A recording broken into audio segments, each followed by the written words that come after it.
안녕하세요. 오늘 찾아주셔서 감사합니다. 오늘은 전라남도 여수에 살고 있는 주부님이 아주 못된 시모에게 시원한 사이다 복수를 하신 사연을 보내주셨는데요. 바로 만나보겠습니다. 안녕하세요. 여수에 살고 있는 40대 주부입니다. 벌써 추석이 다 지나가고 이렇게 일상으로 다시 돌아왔네요. 하도 정신없이 살다 보니 요즘은 시간이 어떻게 지나는지도 모르겠습니다. 사람에게는 여러 가지 복이 있다고 하잖아요. 저는 어릴 때 부모님이 돌아가셔서 부모 복은 없어도 자식 복은 있는 것 같아요. 딸 셋에 아들 하나 이렇게 모두 4명이나 키우고 있으니 자식 복이 터졌다고 해도 되겠죠. 남편 복은 글쎄요, 좀 더 살아봐야 할 것 같네요. 요즘 같은 시대에 무슨 아이를 그렇게 많이 낳았냐고 하시겠지만 사실 제가 낳은 아이는 첫째와 이제 돌이 지난 막내까지 2명이에요. 둘째와 셋째는 쌍둥이인데 남편의 전처가 낳은 아이들이랍니다. 비록 제가 배 아파서 낳지는 않았지만 가슴 아프고 머리 아프게 키우고 있는 금쪽 같은 제 자식들이에요. 남편과 저는 둘 다 재혼인데 둘 다 사별을 했어요. 남편은 5년 전에, 그리고 저는 10년도 넘었네요. 우리 부부는 3년 전에 결혼했는데 우연한 기회에 만나 결혼까지 하게 되었어요. 저희 가족은 대가족답게 시끌벅적 북적이며 살고 있는데요. 요즘은 걱정할 것 없이 참 잘 지내고 있지만 재혼 가정답게 이렇게 안정을 찾기까지는 쉽지 않았어요. 떠올리고 싶지도 않지만 전 남편 이야기부터 해야 할 것 같네요. 전 여수에서 태어나 외할머니 손에서 자랐어요. 아빠는 제가 초등학교 다닐 때 심장 수술 후에 합병증으로 돌아가셨고, 또 엄마는 아빠 돌아가시고 바로 야반 도주를 하셨다고 했어요. 제가 아주 어릴 때 엄마에 대해 할머니는 아무 말씀을 안 해주셨지만 제가 성인이 되어 엄마를 찾고 싶다고 하니까 같은 동네 아빠 친구와 눈이 맞아 도망을 가셨다고 말해주시더군요. 그 뒤로 엄마를 찾지는 않았어요. 할머니는 많은 사랑을 주셨지만 부모의 사랑을 느껴보지도 못하고 자랐기 때문에 항상 애정에 목말라 있었던 것 같습니다. 고등학교를 졸업하고 수원으로 취업을 나가게 됐는데 그곳에서 만난 전 남편과 짧게 연애를 하고 결혼식을 올렸지요. 전 남편도 부모 없이 외로운 사람이라 서로 함께 의지도 하고 친구처럼 연인처럼 잘 지냈죠. 첫째를 낳고 저는 직장을 그만두었는데 신혼의 행복이 채 1년도 가지 않더라고요.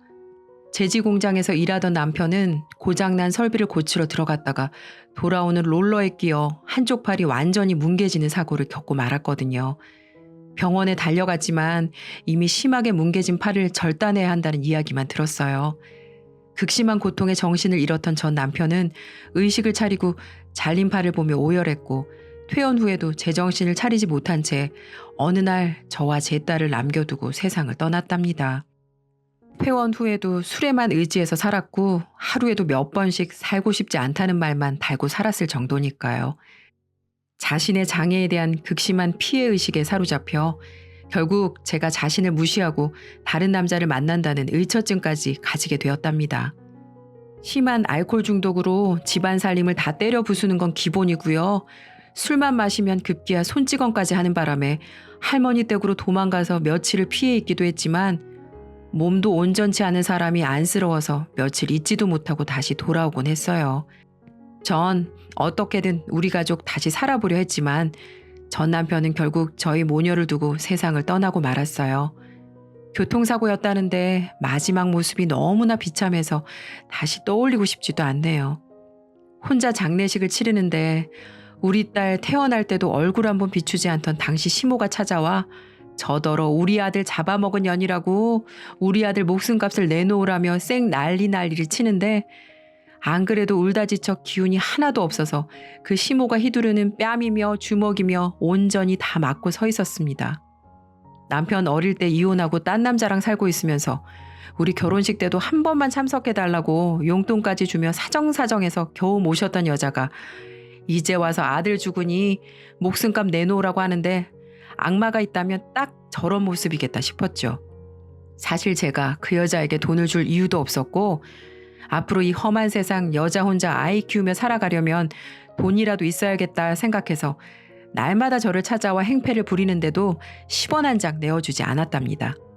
첫 번째 사고 때 산업재해로 인정을 받아서 보험금도 많이 받았고 우리 모녀 먹고 살 정도의 유족연금도 있었지만 남편의 목숨값으로 호의호식하고 싶지도 않았고요. 나중에 우리 딸 시집갈 때 아빠 없다고 무시당하지 않으려면 돈이라도 있어야겠다 생각해서 그 돈은 한 푼도 쓰지 않고 은행에 맡겨두었습니다. 급기야는 있는지도 몰랐던 시누이들까지 합세해 보험료 내놓으라고 집안을 뒤집어 놓는데 결국 견디다 못해 할머니가 계신 여수로 쫓기듯이 내려가 살게 되었어요. 어린 딸을 또다시 할머니에게 맡기고 전 돈을 벌러 나갔지요. 할머니가 돌아가신 지금도 너무 감사하고 또 죄송한 게 저희 아버지가 6남매시거든요. 할머니는 자신의 자식들과 저 그리고 제 딸까지 총 8명의 아이를 키우신 셈이니까요.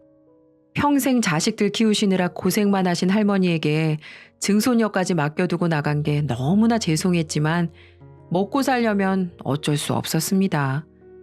할머니는 제 딸이 6살쯤 되었을 때 돌아가셨는데 임종 전에 제 손을 꼭 잡고 말씀하시더군요. 아가, 너 좋은 남자 만나서 결혼하는 거 보고 싶었는데 마음에 걸리는구나. 너 좋다는 사람 있으면 꼭 결혼해라. 넌 괜찮지만 애들한테는 아빠가 있어야 돼. 그냥 나만 열심히 살면 될 거라고 생각했는데 우리 딸에게까지 아빠 없이 자라게 했다는 생각이 들더군요. 정말 미안했습니다. 하지만 막상 할머니 돌아가시고 나니 아직 어린 딸 하나 키우는 것도 참 녹록지 않았고 할머니가 살던 집을 저에게 상속해 주셔서 지낼 곳 걱정은 하지 않아도 됐지만 누군가를 만날 생각조차도 하기 힘든 바쁜 나날이었어요. 그래도 딸아이는 예쁘게 자라주어 어느덧 초등학교에 가게 되었어요. 저는 학습지 교사 일을 하며 열심히 돈을 벌고 있었고 조금은 여유가 생겨 이제는 제 집에 아이들을 모아 돌봐주기도 하고 공부도 가르쳐주는 공부방을 열게 되었답니다. 모두들 제 자식같이 생각하며 기쁜 마음으로 아이들을 돌봤습니다. 그런데 다른 아이들은 오후에 부모님이 퇴근할 무렵이 되면 아이들을 다 데리러 오시는데 유독 쌍둥이들은 아무도 데리러 오지 않는 겁니다. 저녁 시간이 되면 눈치를 보다 자기들끼리 일어나 인사를 하고 집에 가는데 아무래도 집에 아무도 안 계신 것 같아 저녁을 먹고 가라고 얘기해 봤었죠. 그랬더니 무슨 걸신 들린 것처럼 허겁지겁 밥을 먹는데 아이들의 이야기를 들어보니 아빠는 일하느라 항상 늦게 들어오고 집에 가면 아이들끼리 라면을 먹거나 아니면 아빠 오실 때까지 그냥 굶는다고 하더군요. 저는 할머니라도 계셔서 배고른 일은 없었는데 이렇게 예쁜 아이들이 둘이서만 의지하고 살고 있다니 정말 가슴이 아프더군요. 그 뒤로 아빠 퇴근하실 때까지 밤늦게라도 저희 집에 있어도 된다고 했습니다. 쌍둥이 아빠에게도 제가 잘 보살피고 있을 테니 퇴근할 때 데려가라고 말해두었고요. 아이들이 구김살이 없어 딸아이와도 친하게 지냈기 때문에 저도 눈치 주지 않고 편하게 지내기를 바랬는데 처음엔 어쩔 수 없이 제 눈치를 보더군요. 그 모습에 가슴이 시려와서 제 딸들처럼 잘해주려고 참 노력 많이 했답니다. 몇 달이 지나니 이제는 아예 제 집처럼 편안히 지내더군요. 가끔 쌍둥이 아빠가 퇴근이 늦어 아이들이 자고 있을 때면 제 집에서 재우고 학교에 보내겠다며 편히 쉬시라고 돌려보내기도 했습니다. 아이들의 머리도 묶어주고 빨래도 가져오라고 해서 세탁도 제가 다 해주었죠. 아무래도 엄마 없이 아빠가 키우다 보니 여자의 손길이 필요한 것들이 한두 가지가 아니잖아요. 아이들도 참 좋아하니까 저도 기분이 좋았습니다. 쌍둥이 아빠는 화물차를 운전하는 사람이었는데 매일을 서울까지 왕복하다 보니 보통 10시 정도에 아이들을 데리러 왔고 가끔은 12시가 넘어 아이들을 데리러 오는 경우도 있었는데 그때마다 미안하다며 귤이며 빵 같은 걸 사오곤 했어요. 쌍둥이들이 얼마나 아빠를 좋아하는지 아빠 발소리만 나면 강아지들처럼 쫄쫄 달려가 안기는데 아유, 우리 딸도 저런 아빠가 있으면 참 좋겠다는 생각도 많이 했죠. 항상 피곤한 얼굴이었지만 순박한 얼굴에 예의 바른 모습을 보니 아이들이 그렇게 순하고 예쁜 게 아빠를 꼭 닮은 것 같더라고요. 그렇게 아이들이 초등학교 2학년이 되었을 무렵이었어요. 여느 날처럼 쌍둥이 아빠가 늦는다는 연락에 아이들을 재우고 TV를 보고 있는데 벨이 울리더니 쌍둥이 아빠가 제게 초콜릿 하나를 건네주는 거예요. 저기 선생님, 오늘이 발렌타인데이라네요. 오다가 편의점에서 팔길래 하나 샀습니다. 항상 저희 애들 잘 챙겨주셔서 정말 감사해요. 저기 쌍둥이 아버님, 커피 한 잔 하시겠어요? 애들은 자고 있어서 내일 제가 여기서 등교시킬게요. 쌍둥이들을 1년이 넘도록 돌보면서 한 번도 개인적으로 이야기를 나눠본 적은 없었는데 그날은 그냥 혼자 보내고 싶지 않았던 것 같네요. 아이들은 안방에서 자고 있었고 식탁에 앉아 커피 한 잔을 마시며 이야기를 나누었어요. 술을 마신 것도 아니었지만 서로 속마음을 이야기하다 보니 벌써 새벽 2시가 훌쩍 넘었더군요. 이야기하는 내내 그 사람의 눈을 바라보게 만드는 사람이었습니다. 와이프가 오랜 투병 끝에 결국 세상을 떠났는데 보험 적용도 안 되는 희귀병이라서 가진 재산까지 모두 병원비로 들어가는 바람에 어쩔 수 없이 화물차 운전을 하고 있다며 제가 아이들을 잘 돌봐주니 너무나 고맙고 큰 힘이 된다고 하더군요. 저도 제 이야기를 조금 꺼냈는데 그동안 얼마나 고생이 많았느냐고 위로해 주는데 진심이 다 느껴져서 저도 모르게 눈물이 나더라고요. 처음 이야기 나누는데 눈물까지 보이니까 정말 창피했어요. 하지만 그날 이야기 한번 나누고 난 뒤 제 머릿속에는 쌍둥이 아빠의 생각이 떠나질 않는 거예요. 그 사람의 눈빛이 계속 떠올랐거든요. 쌍둥이들을 안아 올릴 때의 사랑스러운 눈빛, 늦은 밤 아이들을 데리러 올 때 그 선량한 눈빛, 또 이야기를 들어줄 때 공감해주는 눈빛들이 제 마음을 참 따뜻하게 해주었습니다. 그 뒤로도 쌍둥이들은 거의 제 집에 살다시피 했어요.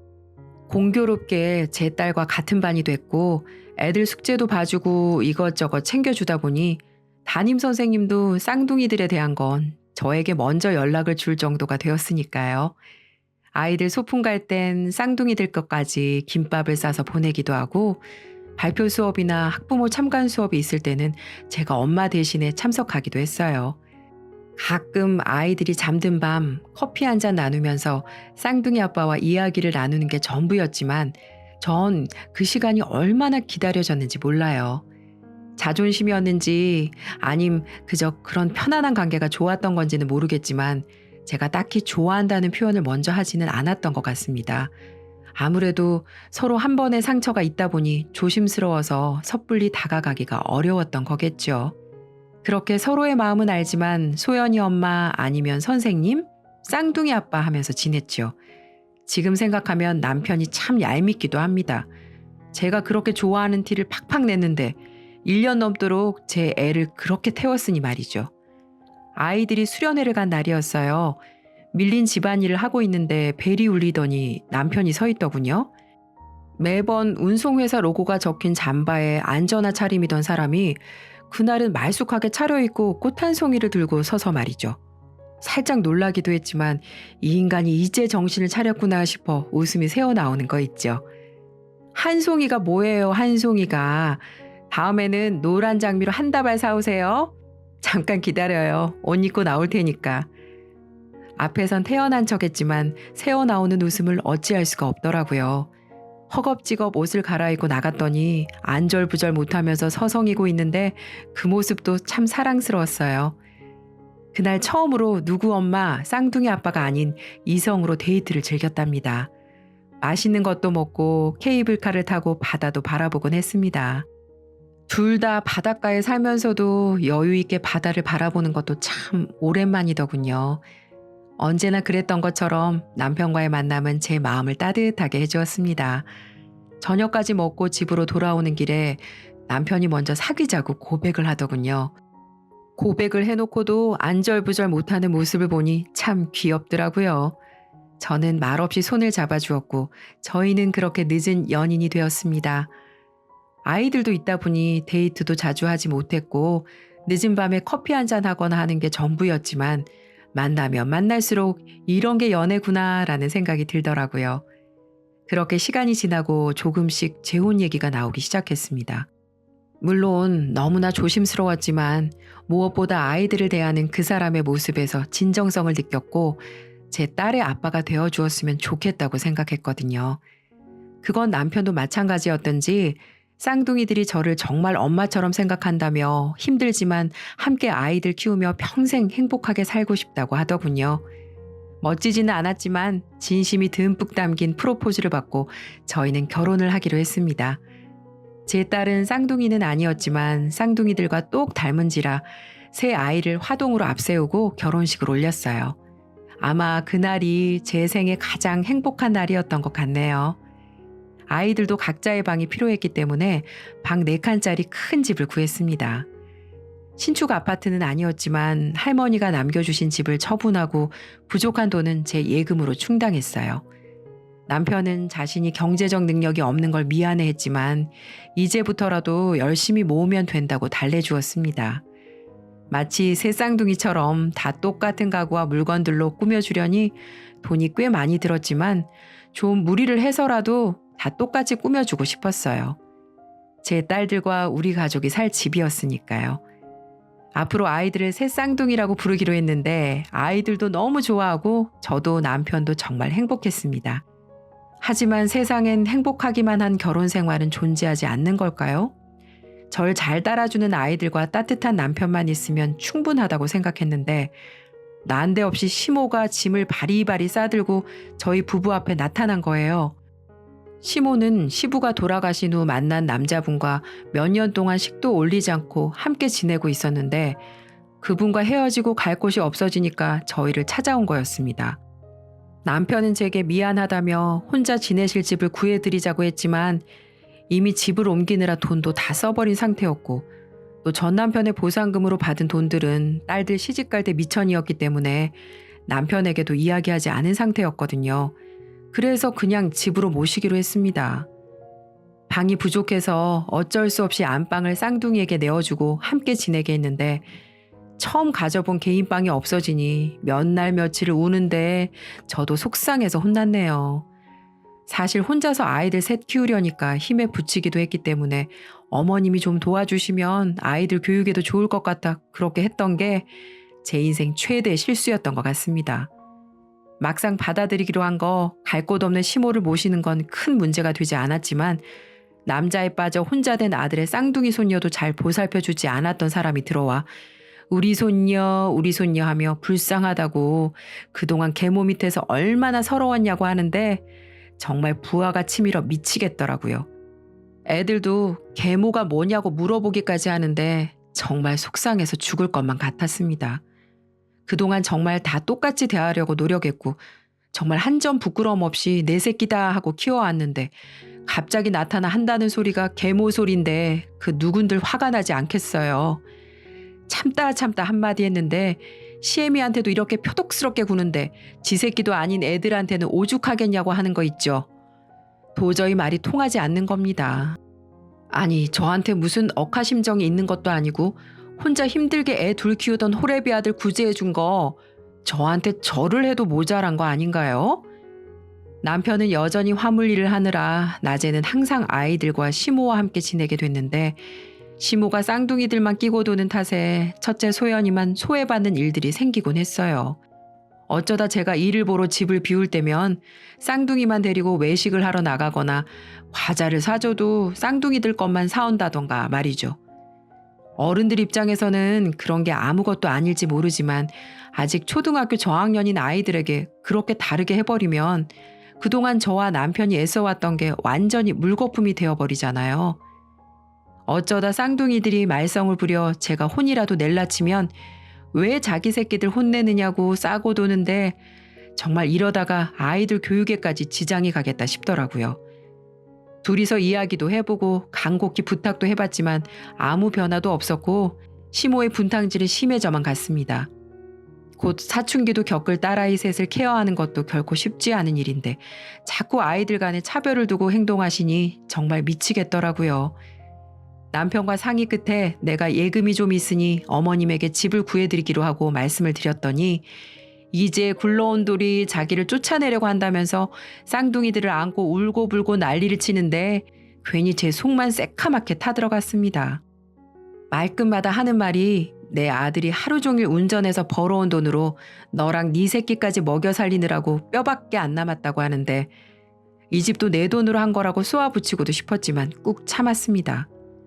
어머님 말처럼 밖에서 고생하는 남편한테 집안일까지 신경 쓰게 할 수는 없었으니까요. 시간이 지나면 나아질 거라는 희망을 가지고 하루하루를 버텨가고 있었는데 갑자기 피곤하기도 하고 컨디션이 안 좋아져 병원에 갔더니 산부인과로 가보라고 하더군요. 원체 생리도 불규칙한 데다 저도 남편도 나이가 있어 생각하지도 못했는데 아이가 생긴 거였습니다. 예상하지도 못했기에 많이 당황했지만 남편과 제 사이의 생명이기에 너무나 감사했어요. 새 쌍둥이들도 동생이 있으면 좋겠다고 노래를 불렀었는데 정말 오랜만에 찾아온 축복이라고 생각하고 남편이 들어오면 소식을 전해줄 생각으로 집으로 갔죠. 집으로 돌아갔더니 여전히 집은 난장판에 어머님은 누워서 낮잠을 자고 계셨고 아이들은 점심도 굶고 과자로 배를 채우고 있더군요.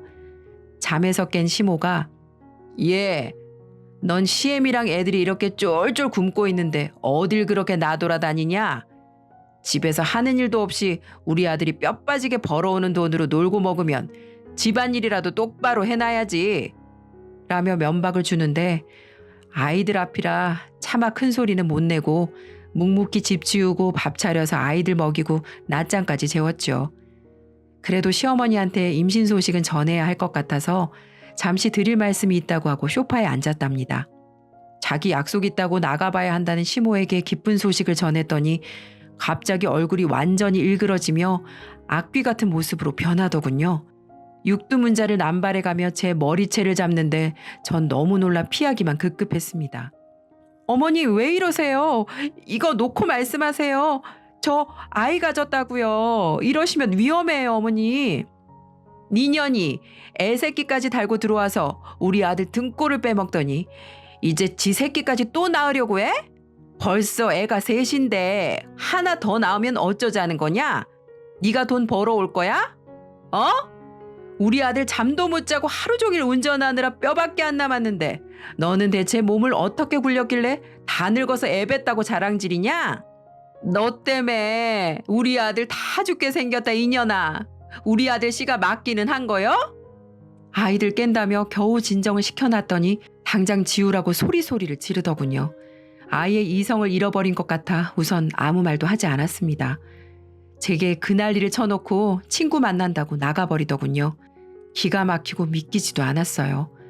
부모 안 계신 게 얼마나 서럽던지 얼굴도 기억나지 않는 엄마를 부르며 아이들이 깰까 하염없이 눈물만 흘렸네요. 아무리 생각해도 이건 아닌 것 같아 아이들을 학원에 보내놓고 시모가 들어올 때까지 기다렸답니다. 어차피 남편은 자정이 다 되어서야 돌아오기에 그 전에 이 일을 마무리해야 할 것 같았으니까요. 낮술에 고스톱까지 치고 얼굴이 벌게져 들어온 시모를 잠깐 앉으시라고 하고 말을 건넸습니다.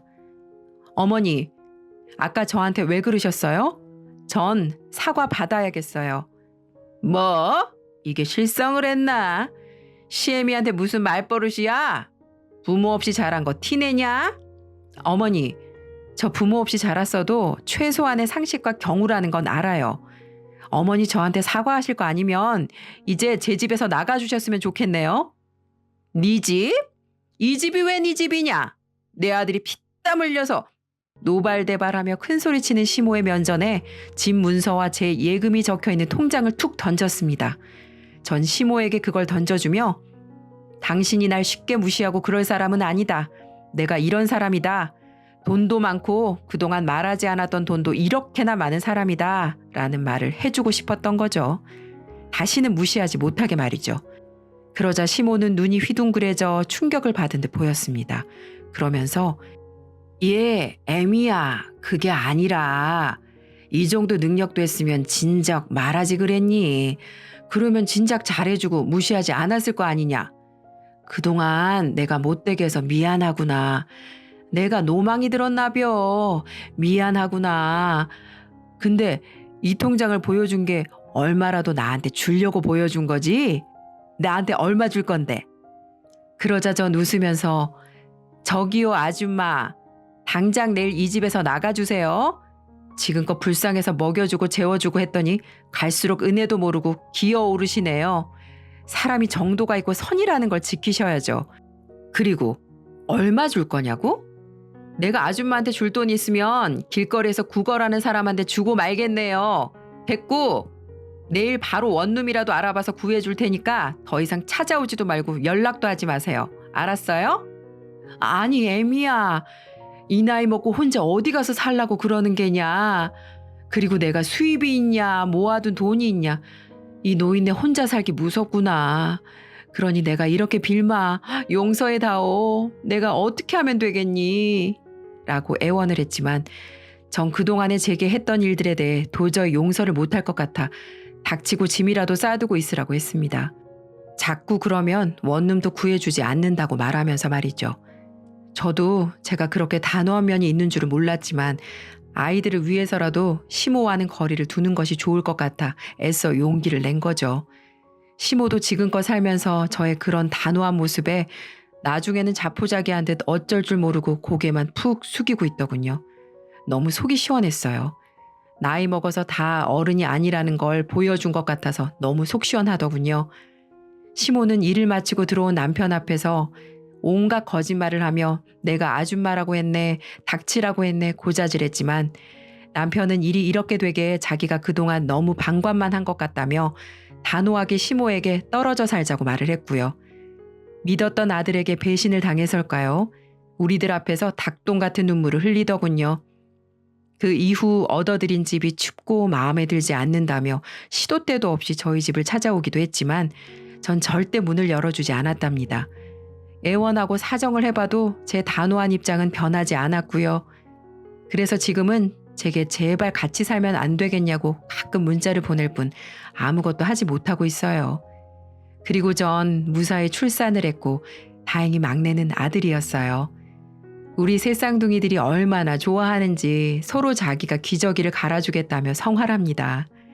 여러분, 저 잘한 거겠죠?